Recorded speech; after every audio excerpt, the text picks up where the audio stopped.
Baik, teman-teman semuanya, selamat siang. Assalamualaikum warahmatullahi wabarakatuh. Waalaikumsalam warahmatullahi Waalaikumsalam. wabarakatuh. Ini sesuai dengan tugas hari ke-9 dari e-learning Lansat CPNS. Kita ada tugas untuk diskusi melalui Zoom tentang isu terkait pelaksanaan penyelenggaraan pemerintahan dalam upaya mewujudkan smart governance. Bahan diskusi dapat diambil dari sumber berbagai media digital atau Smart City, sistem pemerintahan berbasis elektronik, pengembangan sistem informasi, dan data pendukung diskusi bersifat aktual. Ya, mungkin dari teman-teman ada yang mau usul tema, silakan. Mungkin yang terkait dengan tempat kerja kita juga bisa ya. Silakan. Boleh ini nggak boleh usul duluan nggak teman-teman? Boleh, Terkait silakan. terkait ini sih mau nanya sih sebenarnya kalau di tempat kalian tuh udah pada menerapkan ini nggak e-puskesmas gitu nggak buat pelayanan di poli sama di pendaftarannya? Di saya sudah. Puskesmas ya? Di tempat saya Iya, juga kayak udah sih. puskesmas. Tapi Kalau Mbak kayak Hoirin ada di kendala puskesmasnya udah. gitu. Kalau aku juga udah. Kalau Mbak Rina ada kendala apa di puskesmasnya ya? Biasanya sih kendalanya kalau di tempat saya kerja sih lebih ke sarana prasarananya ya. Jadi kan itu puskesmas itu kalau tidak dibuka melalui komputer atau laptop itu tampilannya kurang bisa terlihat seluruhnya gitu. Jadi pada saat pengisiannya kadang itu tidak ada bagian yang tidak terisi seperti itu.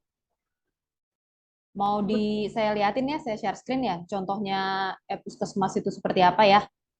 Oke, boleh. Boleh, boleh. Boleh, silakan.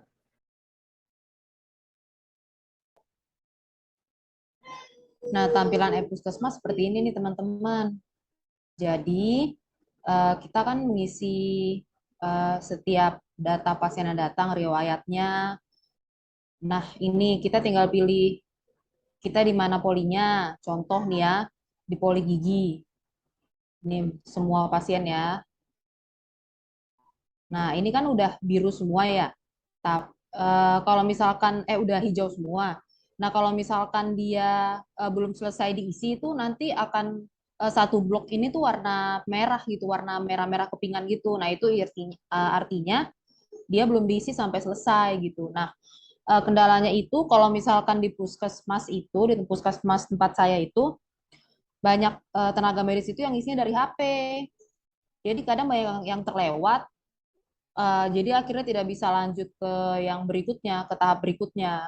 Ini saya contoh ya, saya buka salah satu ya. Kan pengisiannya banyak ya, dari mulai anamnesa, terus diagnosis, resep sampai perawatan. Nah, seperti ini.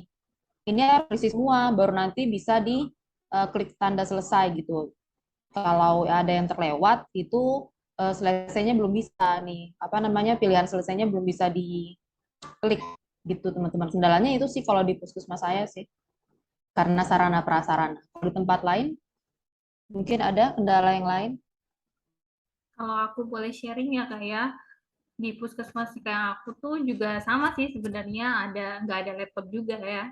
Terus kemudian adanya SDM yang kurang. Jadi jumlah dokternya itu cuma dua, tapi pasiennya banyak banget gitu kan. Jadi saat pelayanan kepada pasien pun administrasinya itu juga banyak yang diisi. Contohnya adalah di bagian pendaftaran nih harus ngisi piker, terus habis itu ada register yang ditulis secara manual, dokternya pun sama juga registernya secara manual juga. Jadi harus ngerjain banyak banget itu kan. Jadi pasiennya itu harus mengantri lebih lama ketika mendapatkan pelayanan ini gitu.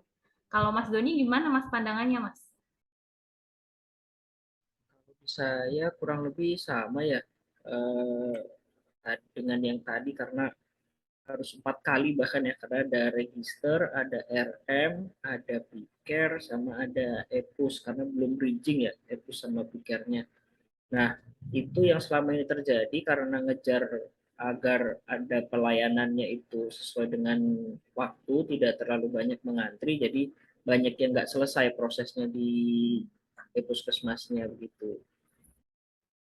Nah, ini teman-teman kira-kira bisa kita angkat ini ya, problemnya ya, jadi bahan diskusi ya. Bisa, bisa. Oke, nah kemarin kan tugasnya adalah menghubungkan problem kita hadapi ini dengan Smart ASN ya. Nah, kira-kira apa nih dengan problem yang tadi terkait dengan permasalahan puskesmas di tempat kerja masing-masing tadi, apa sih yang bisa kita hubungin sama Smart ASN? Ada yang punya ide duluan, kira-kira silahkan.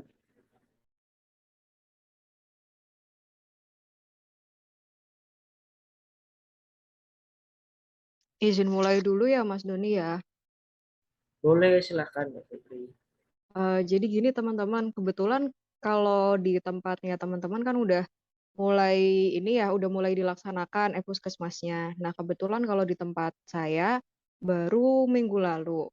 Sementara untuk pelatihannya pertama kali dulu setahu saya memang sudah cukup lama, cuman hanya beberapa orang aja. Dan dari beberapa orang itu tadi, mereka masih belum sepenuhnya paham sama cara apa ya, cara penggunaannya seperti apa, kayak gitu. Jadi, selain itu juga koneksi internet di tempat saya kerja itu masih belum memadai. Makanya untuk stafnya sendiri kayak masih segan gitu mau pakai e-puskesmas atau enggak. Nah, akhirnya baru minggu kemarin ini baru dikasih pelatihan. Nah, kalau menurut saya dari, poin-poin indikator Smart ASN itu ada hubungannya sama poin hospitality dan networking. Kenapa? Soalnya kalau yang di hospitality tentu pelayanan menggunakan e-puskesmas itu kan, sangat membantu ya. Sebenarnya adanya aplikasi tersebut kan pasti ada tujuan baiknya. Nah, tujuan baiknya itu kalau sepengetahuan saya pasti untuk mempercepat proses pelayanan. Cuman karena, kendala yang sudah saya sebutkan tadi akhirnya kalau diterapkan dengan SDM yang masih belum, apa ya, memahami, akhirnya justru memperlambat pelayanan. Kalau pelayanannya tadi terhambat, anggap aja di pendaftaran aja udah lama, akhirnya antreannya juga jadi menumpuk, kayak gitu. Nah, kalau poin networking-nya sendiri, kalau menurut saya sih, kenapa yang, pertama kali mengikuti pelatihan e-puskesmas itu kok nggak benar-benar memahami gitu loh, padahal ketika mereka itu dijadikan delegasi pelatihan, harusnya kan mereka yang paling memahami untuk kemudian itu disampaikan juga ke teman-teman lainnya yang nggak ikut.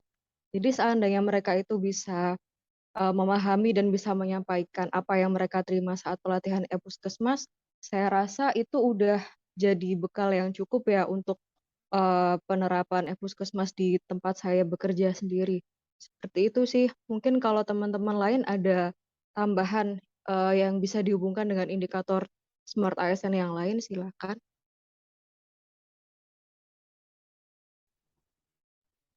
Saya mau melanjutkan ya Mbak Febri ya. Mungkin Boleh tadi Mbak Rina, silahkan. mungkin tadi yang Mbak Febri sudah jelaskan itu masalah networking ya. Jadi yang sudah ikut pelatihan itu kurang, maksudnya tidak mau menjelaskan atau masih agak-agak bingung gitu. Jadi tidak bisa menjelaskan ke teman satu kantor gitu ya, satu tempat kerja.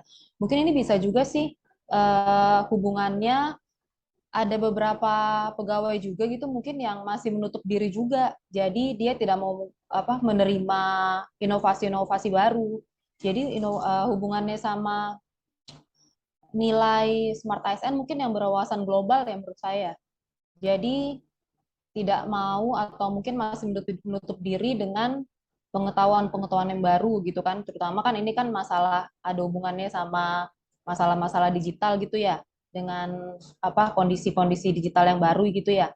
Nah, itu mungkin agak sulit, tapi kan di mana-mana kan seorang ASN itu kan harus terus belajar, harus meningkatkan kemampuannya. Itu sih menurut saya yang berhubungan dengan berwawasan global ya. Ada tambahan lagi nggak teman-teman? Aku Aku juga mau nambahin dong. Jadi kan sebenarnya tugas ASN itu adalah profesional. Jadi dia harus mengerjakan tugasnya dia sendiri dengan tanggung jawabnya sendiri dari awal hingga selesai. Namun pada kenyataannya di puskesmas itu sendiri ada beberapa tenaga kesehatan yang tidak mampu melakukan input puskesmas dari awal hingga akhir, sehingga dia merepotkan orang lain untuk mengerjakan tugasnya. Jadi itu tidak profesional menurut saya begitu. Ada yang mau ditambahin lagi? Oke, ini udah cukup banyak ya yang apa namanya disampaikan tadi terkait dengan Smart ASN ya. Mungkin karena waktunya terbatas maksimal 20 menit, langsung kita bikin kesimpulan aja ya. Nanti apa yang bisa kita simpulkan dari apa yang udah kita bahas tadi. Silakan mungkin satu persatu menyampaikan ya.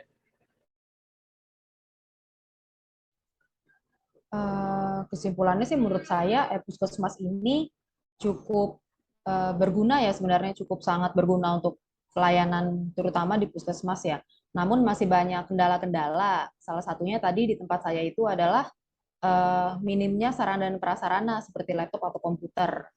Atau ya itu kendala lainnya apa ya tadi? Dilanjutkan mungkin kendala yang lain.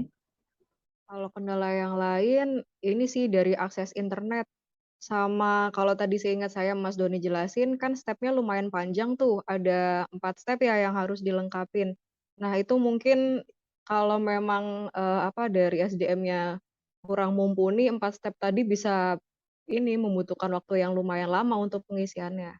Ada yang lain, ada yang mau nambahkan mungkin?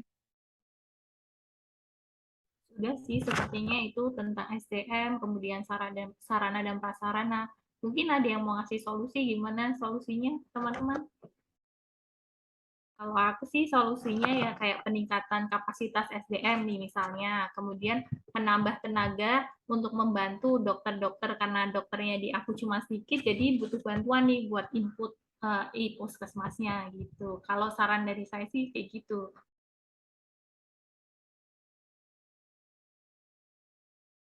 Oke, berarti tadi permasalahannya, problemnya terutama terkait dari sarana prasarana tadi, mulai dari laptop atau komputer, kemudian jaringan internet dan sebagainya.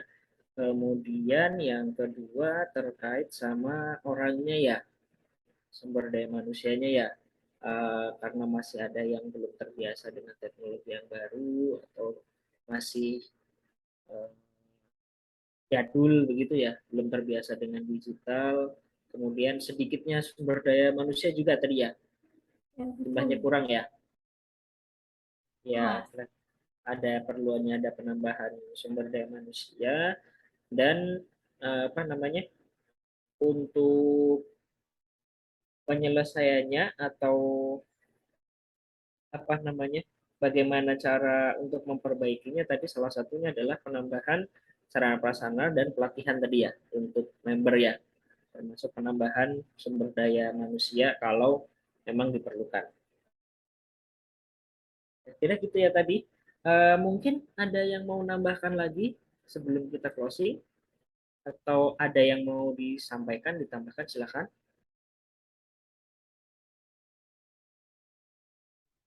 Sepertinya cukup Kalau ya. dari saya cukup. Ya. Cukup ya. Oke, kalau cukup, terima kasih teman-teman semuanya atas diskusi pada siang hari ini. Langsung aja kita tutup ya. Terima kasih. Assalamualaikum warahmatullahi wabarakatuh. Waalaikumsalam warahmatullahi wabarakatuh. Makasih teman-teman. Terima kasih teman-teman semuanya.